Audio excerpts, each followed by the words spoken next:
Hello you guys, I hope you all are doing well. Today I'm back with another tutorial video, and in this video I'll be guiding you guys through the steps of buying products using Target app.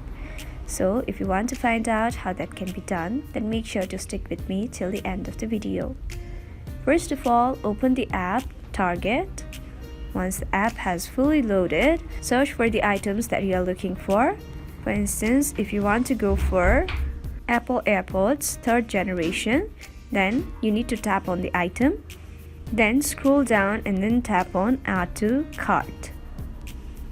After that, you'll be provided with two pickup options. You can either pick it up inside the store or Target can bring it out to your car. Now select any one of these two options and then tap on Add to Cart.